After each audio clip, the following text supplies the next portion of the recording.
Alors François, ostéopathie. Tiens, par exemple, j'ai l'impression que Clément, il a besoin d'un ostéopathe, non? Oui, c'est ça, il faut se tenir. Est-ce qu'il a mal? Est-ce qu'il se plaint? Est-ce que vous plaignez du dos, Clément? C'est ça la question. On porte des trucs dans la rabouilleuse, hein. Vous savez, toutes les écrevisses qu'on pêche. Alors allons-y, comment ça peut nous aider finalement quand on est sportif, un ostéopathe? Émilie, ma mission, vous savez, c'est de dire, de rappeler que le sport est vecteur de santé, mais aussi de douleur, traumatisme, etc. Ça, c'est vrai. Voilà. Et donc le sport, quand on débute une activité, le sport, ça fatigue. En plus de l'activité quotidienne. Donc il faut aussi prendre soin de soi à côté, penser à sa récupération. Le sport, c'est un tout, hein. Il faut bien manger, bien dormir, etc. Et j'ai voulu présenter, donc je fais un petit rappel de ce qu'on a déjà vu. Bien sûr. Donc apporter sur ce plateau, différents outils à nos téléspectateurs pour qu'ils puissent mener à bien leur projet sportif, dans de bonnes conditions, sans se blesser, etc. On a vu la podologie. Oui, on a vu le podologue. Un traitement mécanique en fait des douleurs, hein, de troubles d'appui, etc. Il y a beaucoup de pathologies, notamment des genoux, etc., qui peuvent être traitées par le port de semelles orthopédiques.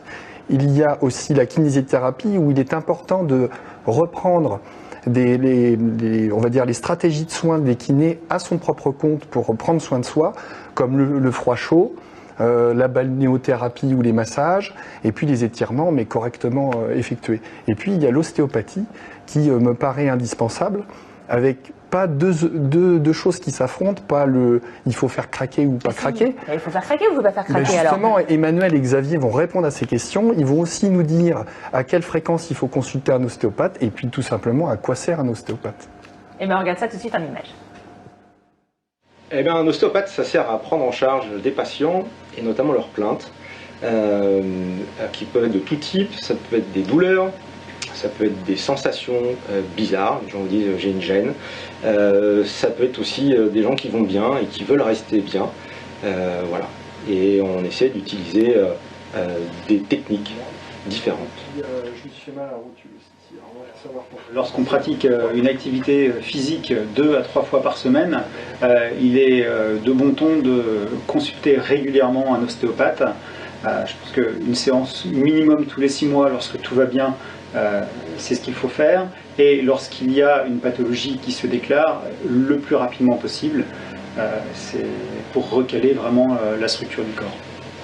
Alors pour faire suite à Emmanuel, je pense qu'il est vraiment important que tout sportif, durant sa pratique, qui a eu un accident de sport, vienne absolument consulter un ostéo pour justement rectifier les désordres mécaniques, viscéraux, n'importe quel type de désordre, afin de lui permettre de continuer une bonne mobilité globale, et puis surtout lui permettre de retrouver ses compétences et son niveau de performance qu'il avait avant le choc.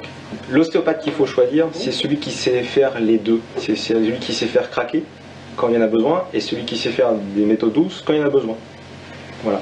Et il n'y a pas d'opposition, il y a une ostéopathie et rien d'autre. Effectivement, c'est le type de blocage que nous allons trouver chez le patient qui va nous dicter la technique à utiliser. Un blocage articulaire va nécessiter une correction structurelle, donc on va les faire craquer. Et parfois, on trouve des blocages plus fonctionnels, auquel cas on utilisera des techniques beaucoup plus douces, type technique tissulaire ou type technique fonctionnelle. François en slip. Je n'aurai que 3 mots. François en slip. Bon, sérieusement, ce qu'on a... Oui, pardon. Non, mais Émilie, je vous aurais bien appelé pour faire le patient, mais je ne sais pas si vous auriez voulu. Mais j'aurais pu parce que... Émilie en slip, bien sûr. J'aurais pu parce que Xavier Langlais, effectivement, mon ostéopathe. Et ce qu'il nous a dit était intéressant, c'est qu'effectivement, il faut savoir faire les deux.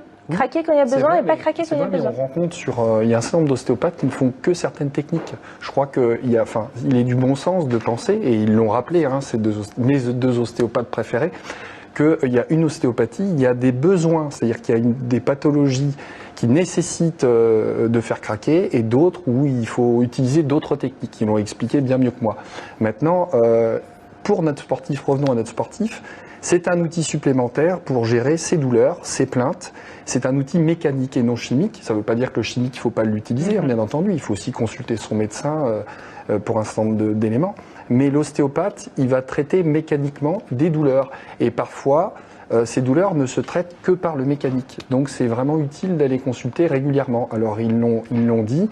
Je crois que pour un sportif qui n'a pas souvent de blessures, une fois tous les 6 mois, c'est bien. Quelqu'un qui fait pas de sport, c'est pareil, il faut aussi régulièrement consulter.